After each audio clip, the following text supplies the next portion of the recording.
Boa noite, irmãos. Que a graça e a paz do nosso Senhor Jesus Cristo seja com todos. Amém?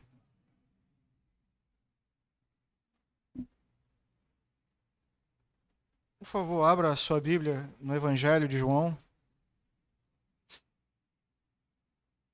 capítulo 4.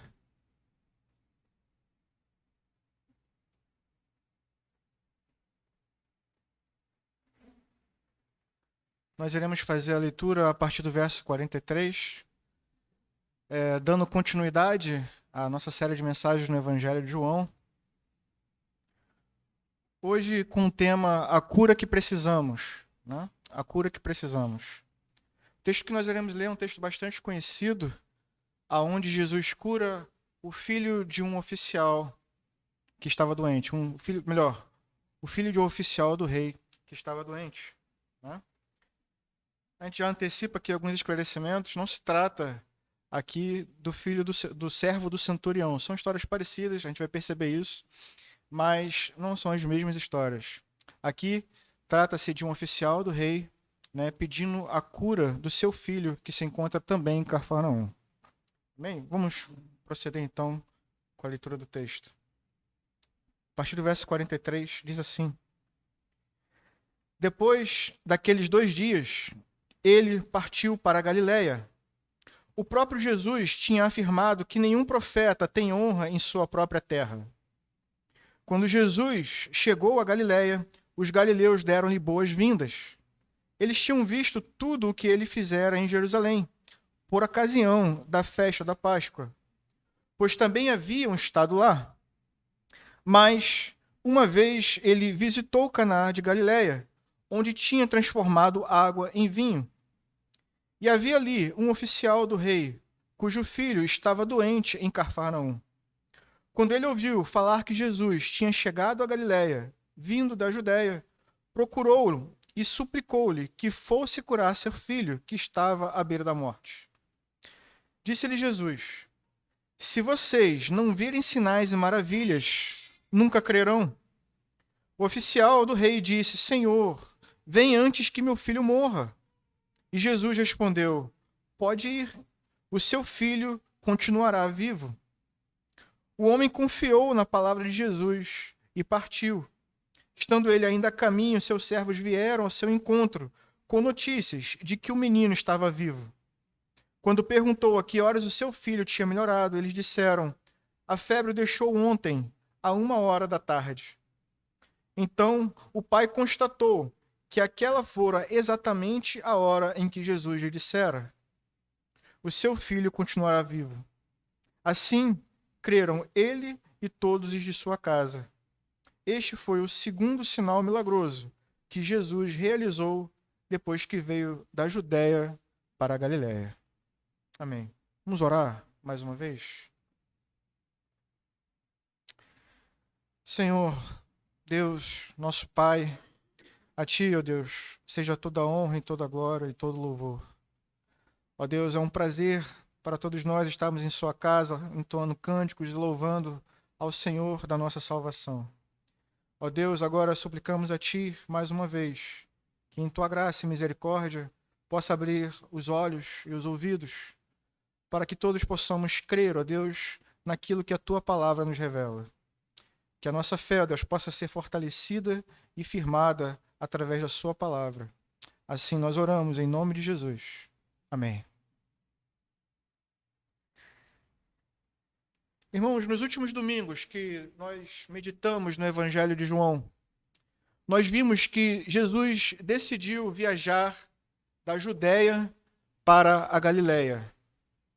E nós vimos que o caminho que Jesus escolheu percorrer era um caminho que passava por dentro de Samaria, né?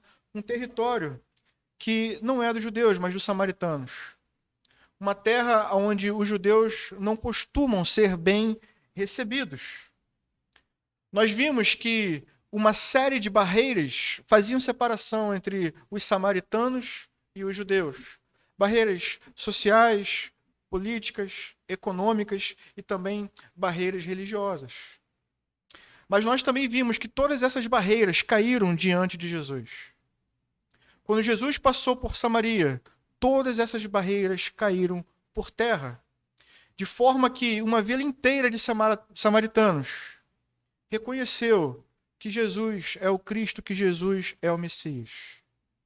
Sem que nenhum sinal, sem que nenhum grande milagre fosse realizado, eles creram. E como está escrito lá no versículo 42, eles confessaram, dizendo: nós mesmos o ouvimos e sabemos que este realmente é o Salvador do mundo. Foi assim que terminou a passagem de Jesus por uma terra que não é a terra propriamente dos judeus. Foi assim que terminou a passagem de Jesus, por uma terra onde esperava-se que ele fosse rejeitado. Eles o receberam, e receberam como o Salvador do mundo. Então Jesus continua a sua viagem em direção à Galileia. É esse o nosso texto. Mas antes de João mostrar como Jesus foi recebido na Galileia, ele coloca uma espécie de nota de rodapé no versículo 44, e eu queria ler mais uma vez com vocês. Né? Diz assim o versículo 43, depois daqueles 2 dias, ele partiu para a Galileia. O próprio Jesus tinha afirmado que nenhum profeta tem honra em sua própria terra. Né? Esse é o provérbio de Jesus, um provérbio que ele cita várias vezes nos evangelhos sinóticos. E aí existe uma certa disputa entre os teólogos para saber sobre qual terra Jesus está se referindo. Jesus está dizendo, um profeta não tem honra na sua própria terra. Mas de que terra Jesus está falando? Jesus está falando da terra onde ele nasceu, né? Belém de Judá, onde ele estava, ou ele está falando da terra onde ele cresceu e está indo para lá, Nazaré da Galileia. E aí os teólogos apresentam argumentos, tanto a favor de um, tanto a favor de outro. E quem defende que Jesus está falando da terra de onde ele saiu, aonde ele nasceu, na Judéia, defende que Jesus está saindo de lá por causa desse motivo. Né? E nós vimos isso. Os discípulos de João Batista estavam insatisfeitos porque Jesus estava batizando mais do que os discípulos de João Batista. Além disso, nós também vimos que os doutores da lei, as autoridades religiosas, estavam começando a voltar as suas atenções para Jesus. Mas, como diz o texto, ainda não era a hora. Jesus ainda tinha muita coisa para fazer em seu ministério. Então, a fim de não ter um embate direto com essas autoridades, Jesus teria deixado, então, a Judéia e partido para a Galileia. É um bom argumento. Mas quem defende que a terra de que Jesus está falando aqui é a Galileia, cita, por exemplo, o argumento dos evangelhos sinóticos. Todas as vezes que aparece esse ditado em Mateus, em Lucas, em Marcos, todas as vezes, Jesus claramente está falando de Nazaré da Galileia. Né? Tem uma ocasião, por exemplo, onde Jesus entra dentro de uma sinagoga em Nazaré da Galileia. Ele abre o texto que fala sobre o Messias, lá no profeta Isaías. Eis que o Espírito do Senhor está sobre mim e me ungiu. Né? Ele vai citando todo esse texto messiânico. E quando ele termina, ele fecha o rolo, ele fala, esse texto se cumpriu hoje. Né? Claramente falando a respeito de si mesmo como Cristo, como o Messias. Mas o que as pessoas olham é simplesmente um homem. E elas começam a dizer, não é esse o filho do carpinteiro? Não é esse o filho de José? Não conhecemos a sua mãe e seus irmãos? E é nesse contexto, ali em Nazaré, que Jesus vai dizer também, verdadeiramente um profeta não tem honra na sua terra. Então vejam que os argumentos, tanto em favor da Judéia quanto em favor da Galileia, são muito bons. Mas, afinal, quando João usa aqui no capítulo 4, do que ele realmente está falando? E aí, irmãos, a boa notícia é que a gente não precisa fazer essa escolha. A gente não precisa decidir nem pela Galileia e nem pela Judéia. Aliás, parece que essa é justamente a intenção de João ao colocar essa frase de Jesus aqui. Por quê? Vejam de onde Jesus está saindo.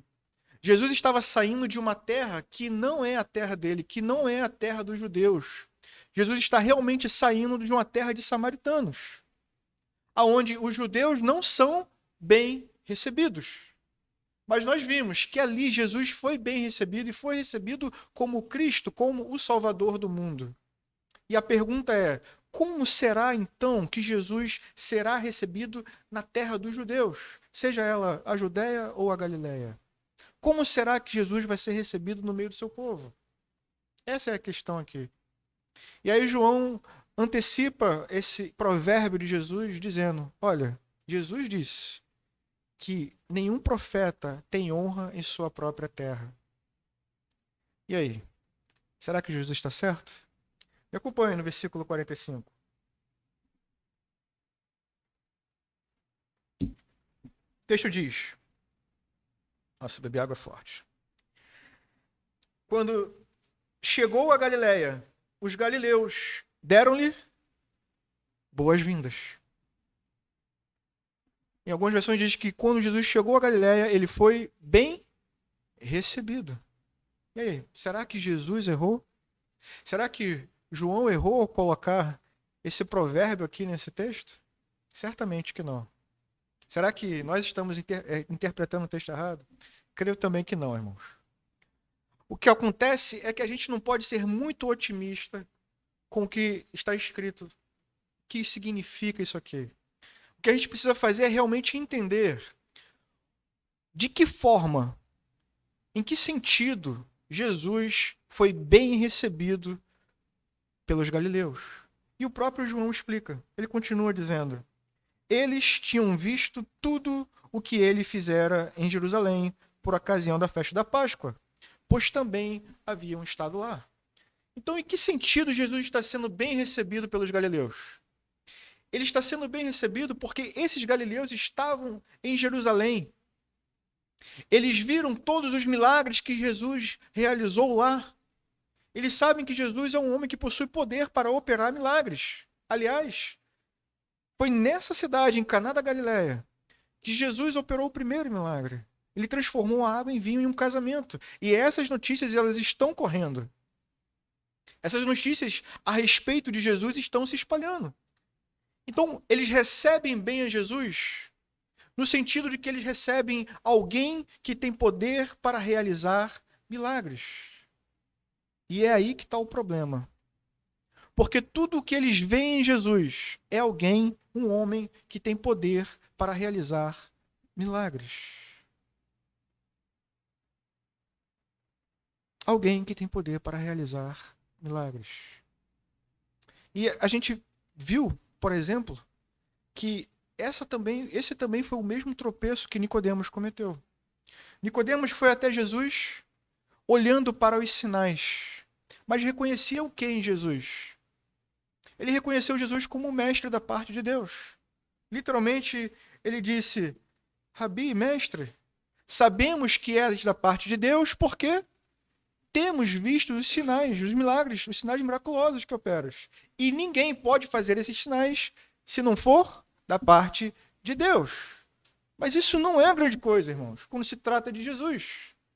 Porque muitos outros homens da parte de Deus também operaram sinais. Moisés operou sinais e era um homem da parte de Deus. Elias também operou sinais e era um homem da parte de Deus. A questão é, será que Jesus é apenas mais um homem que opera sinais da parte de Deus? Não. Mas, por enquanto, é tudo isso é tudo o que eles têm visto. E aqui começa a se desenhar, então, o primeiro sintoma dessa doença que nós estamos falando aqui. Que é o fato de que eles viam, mas não percebiam. Ouviam, mas não entendiam. Viam, mas não percebiam. Ouviam, mas não entendiam. Estavam diante dos sinais, estavam diante dos milagres, mas viam apenas os sinais e os milagres. Não percebiam quem estava diante deles. Também não entendiam quando Jesus abria a boca com sabedoria e falava sobre o seu próprio ministério. Como eu citei aqui, veremos isso no capítulo 6, quando Jesus começa a desenhar o seu ministério, a mostrar quem ele é de fato. Eles não acreditam. Eles lembram que Jesus é filho de um carpinteiro. Quando ele fala com sabedoria, eles se questionam e até tropeçam. Como pode esse homem, filho de um carpinteiro, ter tanto conhecimento sem instrução? Como pode? Não conhecemos o seu pai, a sua mãe e seus irmãos? E aí Jesus responde para eles, veremos isso. Está escrito, eles aprenderão de Deus. E eles, mais uma vez, não entendem o que estão ouvindo. E assim se repete em várias passagens. E assim se desenha essa doença que está acometendo os galileus. Agora vejam, tem um problema aí. Porque se tudo o que a gente vê em Jesus é um homem que opera milagres, tudo o que a gente anunciará sobre Jesus é sobre um homem também que opera milagres. A notícia aqui que eu ria ali na região da Galileia é justamente essa. Há um homem que veio da Judéia e ele está operando sinais e milagres. Era esse evangelho que estava correndo ali na região. E um falso evangelho, precisamos dizer. Porque anuncia aquilo que Jesus faz, mas não anuncia quem ele é. E essa boa notícia que Jesus operava milagres estava se espalhando. Entenda, boa notícia, né? Entre aspas. Se espalhando e chegou até esse oficial do rei, que por acaso estava com um filho doente. Por acaso estava buscando também a cura para o seu filho. E ele foi então buscar o Jesus de quem ele ouviu falar. Um homem que tinha poder para curar. Percebem para onde vai a gravidade? Vejam o que diz o versículo seguinte. Versículo 46. Mais uma vez, ele visitou Caná da Galileia, onde tinha transformado água em vinho. E havia ali um homem, um oficial do rei, cujo filho estava doente em Cafarnaum. Esse filho, gente, doente em Cafarnaum, a gente está falando aqui de uma distância de aproximadamente 30 quilômetros. Né? Estima-se que umas 7 horas de caminhada naquela época. Né? Então, ele está em Caná da Galileia e o filho dele está em Cafarnaum. E continua o texto, dizendo: quando ele ouviu falar que Jesus tinha chegado a Galileia, vindo da Judéia, procurou e suplicou para que fosse curar seu filho que estava à beira da morte. Então, a gente se pergunta, né, como é que será que Jesus vai receber esse homem? Né? O versículo 48 diz: disse-lhe Jesus: se vocês não virem sinais e maravilhas, nunca crerão. Se vocês não virem sinais e maravilhas, nunca crerão. Imaginem vocês. Esse homem está com o filho à beira da morte. Ele vai até Jesus, suplicando, crendo que Jesus tem poder para curar o filho dele. Ele vai com essa expectativa, com essa esperança em que Cristo cure o filho dele. E quando ele chega lá, ao invés de ouvir uma palavra de cura, ele ouve uma palavra que parece muito mais uma sentença dura do que uma sentença de bênção ou de aprovação. Ele pediu cura. E Jesus disse: se vocês nunca virem sinais e milagres, vocês nunca crerão. Perceba, não se trata aqui de uma falta de empatia da parte de Jesus. Não se trata de falta de sintonia com o problema que aquele homem estava vivendo. Não é isso. A questão é, se é verdade que o filho desse homem está à beira da morte, também é verdade que esse homem e todos os galileus estão sofrendo de uma doença que também os levará certamente à morte, mas uma morte eterna. E Jesus diz qual é o nome da doença, finalmente. Chama-se incredulidade. Vocês nunca crerão. Incredulidade. Vendo, não percebem. Ouvindo, não entendem. Esses são os dois sintomas dessa grave doença. Incredulidade. Agora, quando Jesus diz, se vocês nunca virem sinais, nunca crerão, Jesus não está dando um incentivo e dizendo que é necessário ver sinais para crer. Não é isso.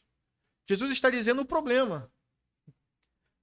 Porque, vejam, essas pessoas viram sinais, viram maravilhas e ainda assim não chegaram à conclusão que deveriam chegar.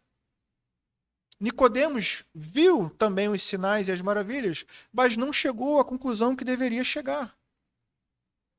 Então a questão não é ver sinais. A questão não é ver sinais. Aliás, ver para crer vai de encontro à própria definição do que é fé. Fé é a certeza do que esperamos e a certeza do que não vemos. A gente vai pensar um pouquinho a respeito disso mais para frente. Mas vejam que não se trata disso. A fé desses homens era uma fé espúria, uma fé falsa, que dependia daquilo que eles estavam vendo.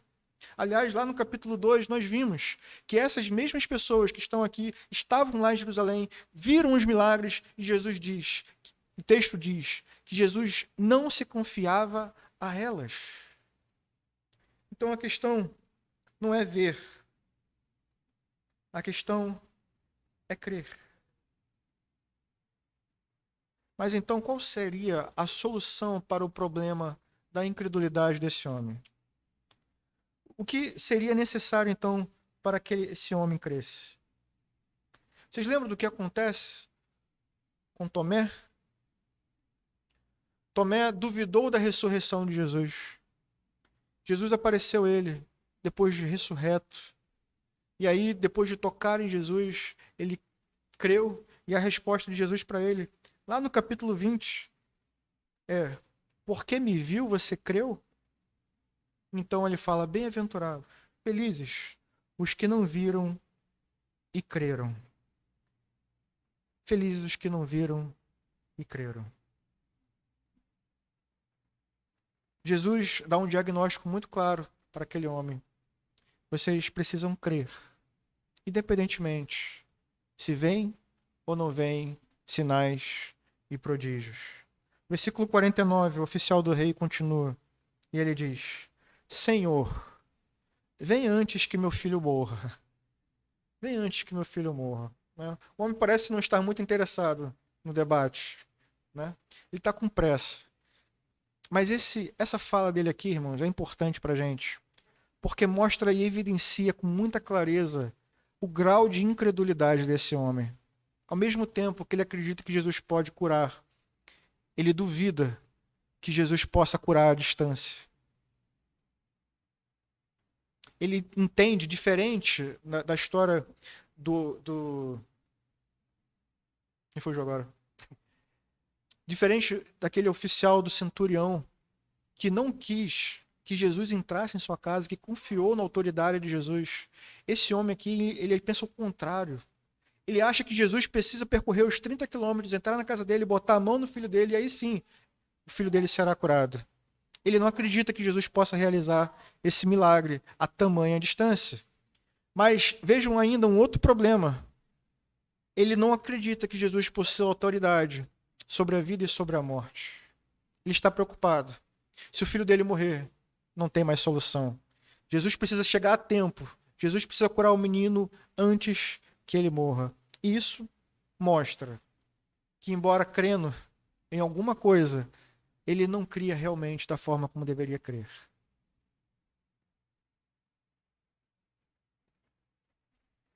Qual é então a solução? Jesus vai ou não vai? A gente leu, né? Ele não vai. Vejam o que ele faz no versículo seguinte. Jesus simplesmente respondeu: pode ir. Pode ir. O seu filho continuará vivo. Seu filho continuará vivo. Já pararam para pensar nas implicações do que Jesus está falando aqui? É muito mais do que ter poder para curar. A fala de Jesus, né, demanda um tipo de confiança nesse homem que até agora ele demonstra não ter, porque ele confia em quê? Ele confia no que vê, confia em sinais, confia em milagres, confia naquilo que seus olhos podem ver. Mas agora Jesus manda esse homem embora sem nenhuma evidência, sem nenhum sinal. E o texto diz que o homem confiou na palavra de Jesus. O homem confiou e partiu. Mas eu queria pensar com vocês em algumas questões aqui importantes sobre o que significa esse confiar e esse partir. Por exemplo, teria Jesus poder para curar um menino mais de 30 quilômetros de distância? Que tipo de poder isso exige? Será que este Jesus possui um atributo tão particularmente divino da onipotência? Será esse Jesus divino? E mais, se Jesus tem poder, será que, como é que ele sabe quem é o meu filho? Que meu filho não foi apresentado a ele. Dentre tantos meninos doentes daqui até Cafarnaum, como esse Jesus sabe quem é o meu filho se eu não o apresentei? Será que este Jesus possui também um atributo divino da onisciência?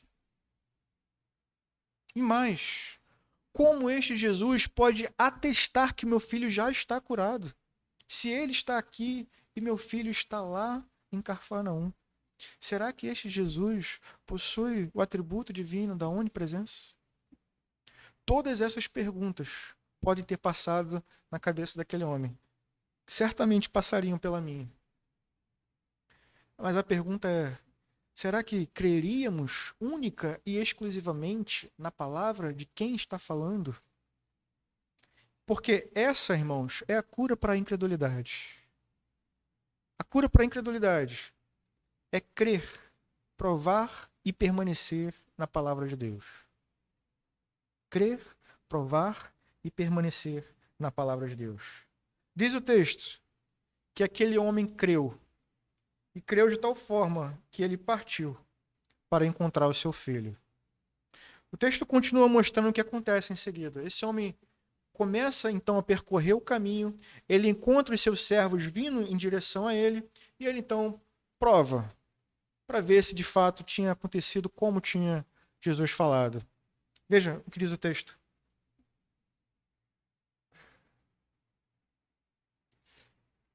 Versículo 52. Quando perguntou a que horas o seu filho tinha melhorado, eles disseram: a febre o deixou ontem a 1h da tarde.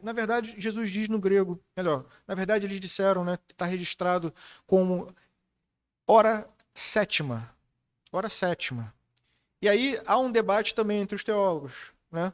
Porque se você olhar dentro da forma judaica de olhar, a hora sétima é contada a partir da hora do nascimento do sol. Ou seja, seria por volta de 1h da tarde, né? Mas se você contar de uma outra forma, então seria 7h da noite, né? Então, quais seriam as implicações? Se o menino foi curado a 1h da tarde, significa que esse homem teve tal confiança que ele permaneceu ali e só no dia seguinte ele foi encontrar o seu filho. Mas se foi às 7h da noite, então possivelmente ele permaneceu ali para não fazer uma viagem perigosa ao longo da noite, né? Seria mais ou menos essas as implicações. Mas, mais uma vez, não importa muito. Porque de uma forma ou de outra, esse homem precisou esperar uma grande quantidade de tempo para finalmente comprovar que aquilo que Jesus já tinha falado, de fato tinha acontecido.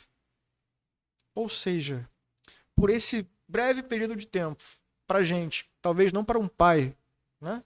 Mas para a gente, esse breve período de tempo foi um grande teste de permanência na palavra de Deus. Ele creu e permaneceu crendo na palavra de Deus. É assim que encontramos então a morte da incredulidade.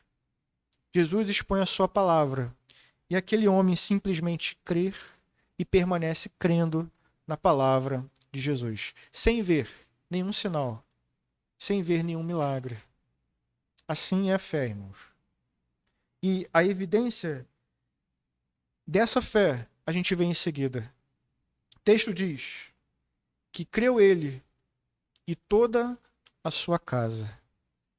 Creu ele e toda a sua casa. Quando a gente olha para a história da mulher samaritana, a gente vê mais ou menos a mesma coisa.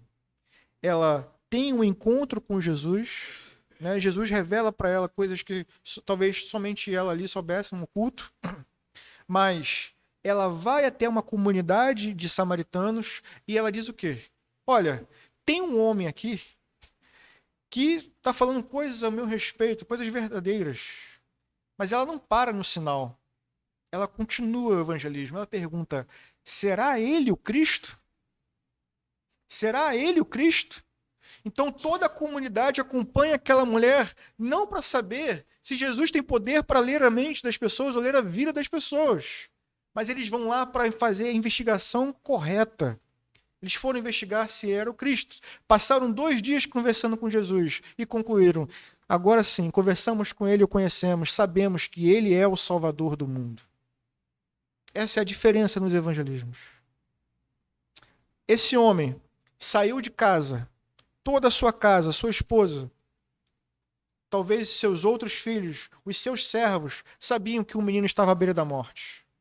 Esse homem saiu de casa buscando um Jesus milagreiro. Mas quando ele volta sem ver sinal nenhum. Volta crendo única e exclusivamente na palavra que o Senhor lhe tinha dado. E ele agora testemunha para a sua família, para os seus servos, que conheceu um Jesus maior do que eles tinham ouvido falar. Um Jesus que não é apenas um homem com poder para curar, mas um Jesus que é de fato o Cristo, o Messias, o Filho de Deus.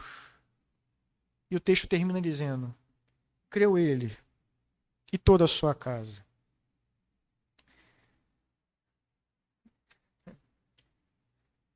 Vou lá algumas páginas aqui. Esse, irmãos, parece ser o padrão que se estabelece. A gente vai ver muito isso no registro histórico de Lucas, em Atos.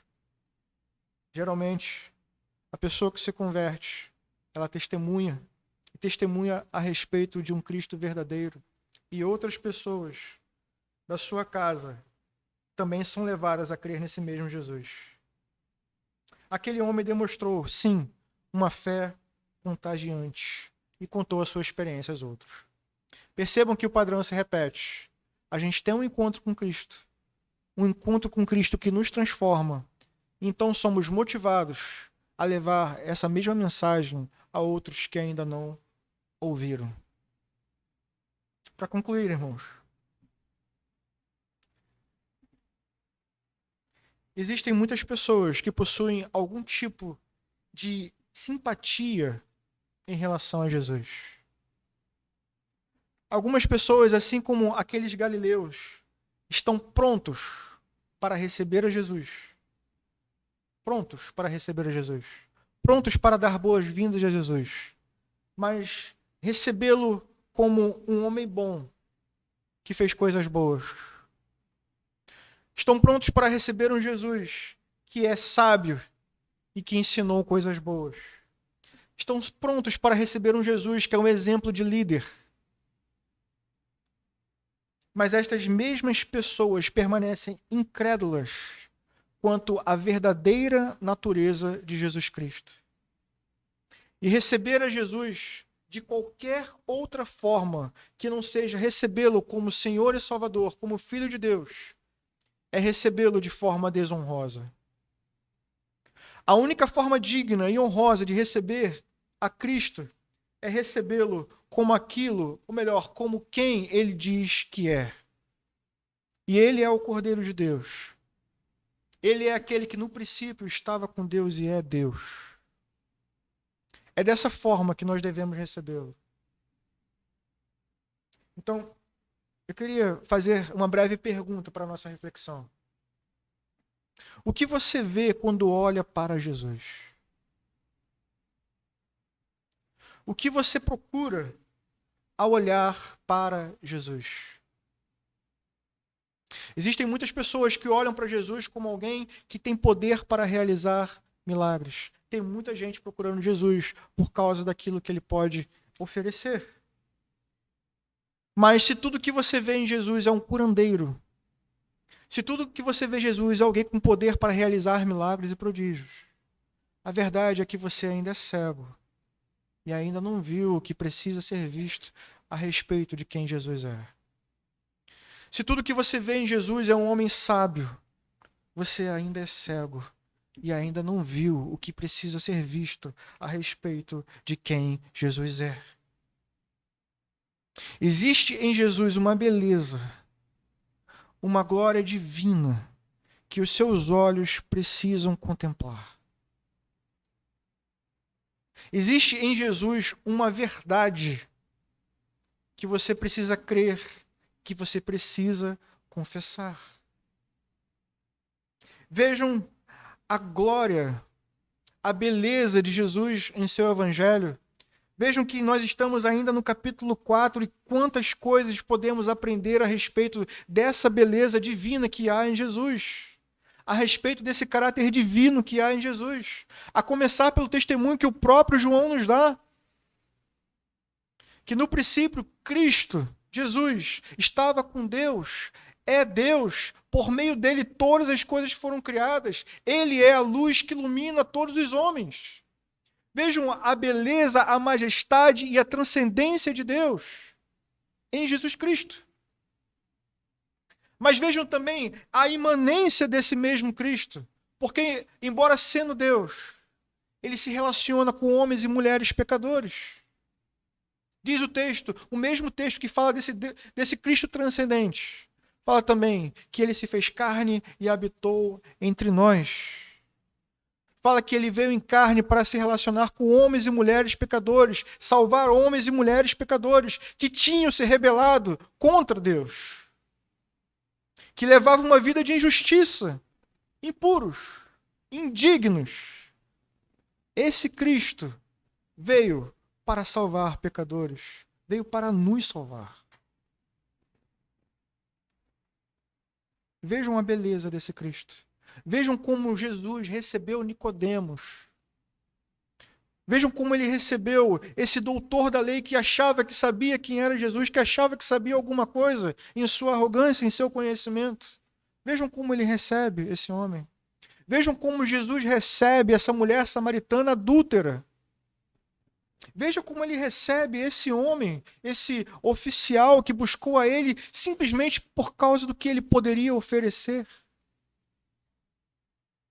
Todos esses homens, essas mulheres, buscaram a Cristo de forma imperfeita, mas pela graça e misericórdia foram encontrados por ele. E pela graça nós também. Vejam a beleza desse Jesus. É mais do que um homem sábio, é mais do que um mestre, é mais do que alguém que opera milagres. É Deus encarnado, mas não um Deus distante, um Deus que veio até nós, que busca se relacionar conosco, que busca nos justificar, ou melhor, que nos justificou, que nos redimiu, que nos transportou para o seu reino e que mais nos colocou na sua família como filhos.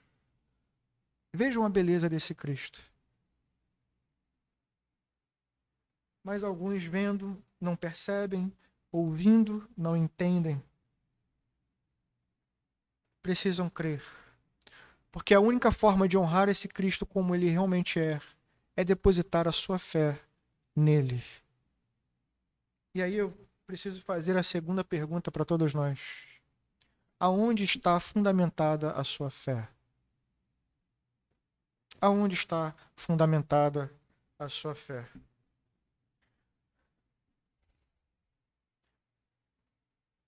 Muitas pessoas, irmãos, muitas pessoas estão buscando evidências palpáveis, indubitáveis, para crer em Jesus. Você pode consultar livros históricos para ver se Jesus realmente existiu, filosofias, até mesmo livros de teologia, mas nada disso vai produzir uma fé salvífica em você. Nada disso vai produzir.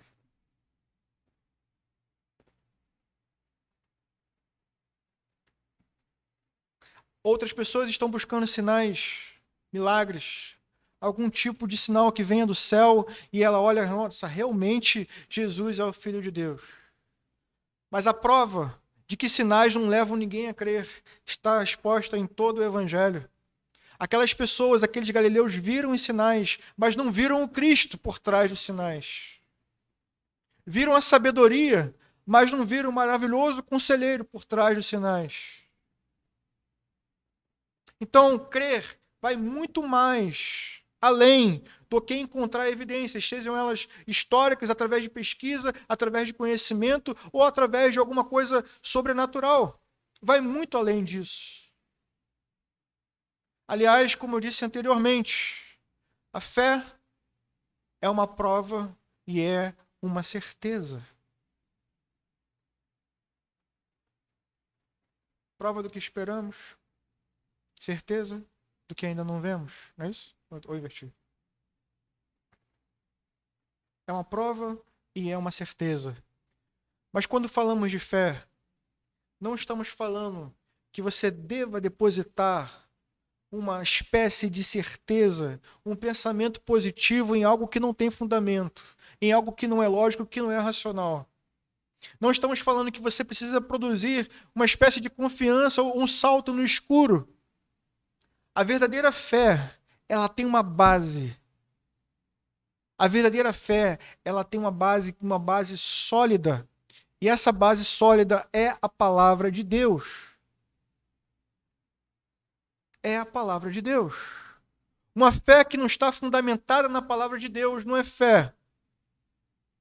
É pensamento positivo. É torcer para a conspiração cósmica, para o universo. Mas não é fé. Porque a fé ela tem um fundamento. Ela é fundamentada na palavra e ela vem por meio da palavra de Deus. Esse é o fundamento da fé. Da verdadeira fé, a fé salvífica. Então, se você quer realmente se voltar para Deus de forma verdadeira, é através da fé. E a fé vem por meio da palavra de Deus. Não há outro caminho. Mas o que fazer então se você não crê dessa forma? O que fazer se você não tem essa fé que não depende de milagres, que não depende de sinais, que não depende de comprovação científica? O que fazer? É uma pergunta difícil. Mas a Escritura mostra que os eleitos, os verdadeiros filhos de Deus, eles terão fé em algum momento. E uma vez que eles recebem a fé de Deus, eles permanecerão com ela, porque Deus há de preservá-los até o fim.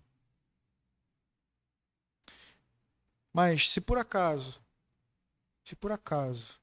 alguém em nosso meio, que lá no íntimo não sabe se tem essa fé indubitável, uma fé que é fundamentada na palavra de Deus, a coisa mais sábia que você pode fazer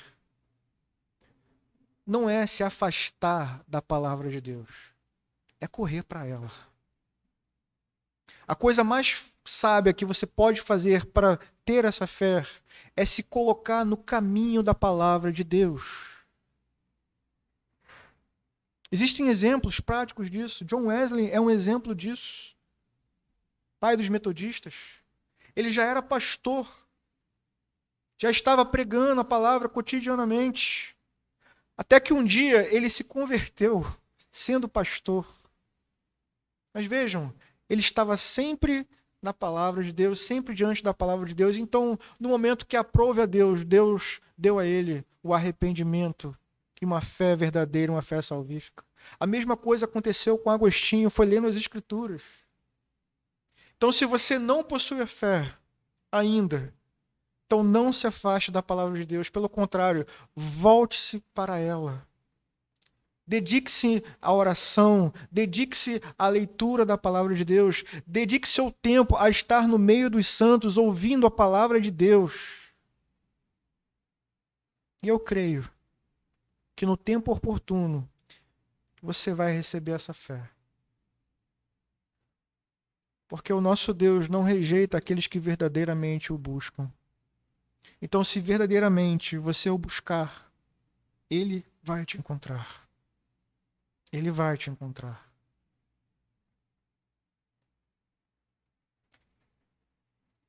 Coloque-se diante da palavra de Deus. Alguns de nós talvez passemos por momentos de fraqueza de fé.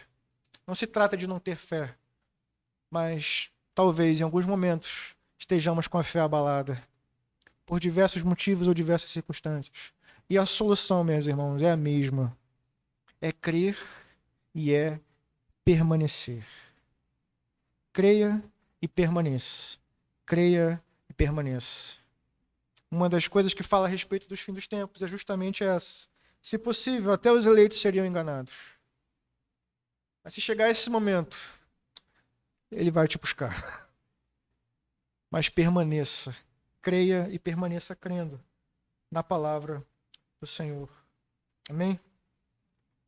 Por fim, irmãos, por fim, certifique-se de que você realmente está buscando o Jesus verdadeiro. Certifique-se que você está buscando o Jesus verdadeiro. E mais, certifique-se de que você está anunciando o Jesus verdadeiro. Existem muitas igrejas oferecendo o Jesus dos milagres, oferecendo o Jesus da prosperidade, o Jesus coach, o Jesus lifestyle e assim por diante. Muitas igrejas oferecendo um Jesus que não é o Cristo. Essas igrejas estão aparentemente como aqueles galileus, anunciando um homem que tem poder para curar, um homem que tem poder para te fazer próspero, mas não estão anunciando o Jesus que se encarnou para te salvar dos seus próprios pecados. Não estão anunciando um Jesus que exige que você se arrependa dos seus pecados e volte para Deus em fé. Esse é o Cristo verdadeiro, que está preocupado com a cura da sua alma, para que você viva e viva a vida eterna. O verdadeiro evangelho coloca o pecador diante de um Cristo verdadeiro e exige mudança dos seus maus caminhos, exige arrependimento, exige fé, exige conversão.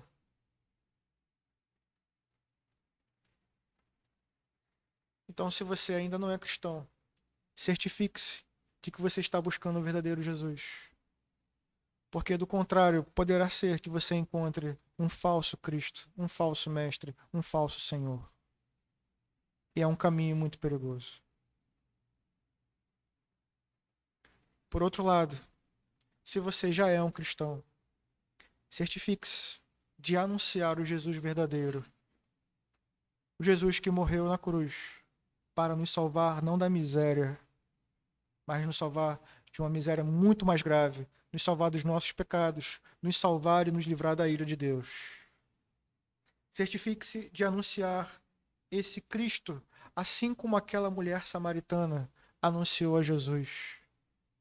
De forma que as pessoas encontrem não um milagreiro, não um homem sábio, mas que ao final do seu evangelismo elas possam olhar para Cristo e dizer verdadeiramente: este é o Salvador do mundo. Amém? A cura que precisamos, irmãos, é uma fé salvadora que nos leva a confiar em Jesus como Filho de Deus. Por meio da fé, e uma fé que é fundamentada na palavra de Deus. Que o Senhor nos ajude a permanecer crendo nele, né? Como falamos de manhã, é um milagre acordar todos os dias e permanecer crente. Isso não é algo natural. É o Senhor que faz isso por nós. Então, seja grato a Deus. Se você tem uma fé salvífica, não foi você que produziu. Ela veio do seu Pai. Ela veio de nosso Senhor. Ela veio de Deus. Mas, ao mesmo tempo, preocupe-se de levar o verdadeiro Evangelho, anunciar o verdadeiro Cristo àqueles que ainda não ouviram. Falsos cristos estão sendo anunciados, falsos messias estão sendo anunciados. Mas é o seu papel, é o nosso papel como igreja, anunciar o verdadeiro. E este é Jesus, o Filho de Deus. Amém? Vamos orar mais uma vez. Senhor, nosso Deus e Pai, queremos te agradecer, Senhor, pela sua palavra, que permanece, ó Deus, em nossos corações. Senhor, obrigado, ó Deus, porque o Senhor, em sua graça e misericórdia, apesar de nós, apesar das nossas falhas, nossos pecados, o Senhor, ó Deus, em bondade, se aproximou de homens e mulheres pecadores, assim como eu e cada um dos meus irmãos. Obrigado, ó Deus, porque nisso vemos uma beleza, ó Deus, que vai além do que o Senhor pode nos dar ou nos oferecer. Na verdade, ó Deus, essa beleza é o próprio Cristo. E, ó Deus, que o Senhor continue sim sendo o nosso supremo tesouro. Todas as outras belezas, ó Deus, que elas caiam diante do Senhor. Que elas caiam diante da tua beleza, da tua majestade. Que possamos, ó Deus, nos gloriarmos em ti, nos alegrarmos em ti e desejarmos cada vez mais a ti, ó Deus. Pois não há nenhum outro, ó Deus, que seja digno de honra e adoração. Obrigado, ó Deus, pelo teu maravilhoso evangelho. E suplicamos a ti, ó Deus, que o Senhor continue trabalhando em nossos corações. Que o Senhor tenha misericórdia de nós. Se há alguém, ó Deus, em nosso meio, cujos olhos ainda estão fechados, ó Deus, tenha misericórdia e abra, ó Deus. Se há alguém, ó Deus, cujos ouvidos ainda não entenderam e ainda não ouviram o teu chamado, o chamado do teu poderoso evangelho, ó Deus, que eles possam ser abertos, eles possam ouvir. Que eles possam crer, ó Deus, em teu Filho Jesus, pleno homem, pleno Deus, que morreu numa cruz, que ressuscitou ao terceiro dia, e que agora está sentado à direita do Pai, intercedendo em nosso favor. Que eles possam ter essa mesma fé, que eles possam também permanecer nessa fé. Ó Deus, que o Senhor nos ajude em tempos tão difíceis, aonde surgem falsas igrejas anunciando falsos cristos. Pai, que essa igreja não seja assim. Que nós possamos, ó Deus, ser verdadeiros sentinelas, guardiões do verdadeiro evangelho, que anuncia o verdadeiro Cristo. Que cada um de meus irmãos, ó Deus, sejam sim verdadeiros mensageiros da tua palavra. Aonde quer que estejamos, ó Deus, que ali esteja o teu reino, a tua embaixada, representando verdadeiramente o teu reino. Livra-nos, ó Deus, das heresias.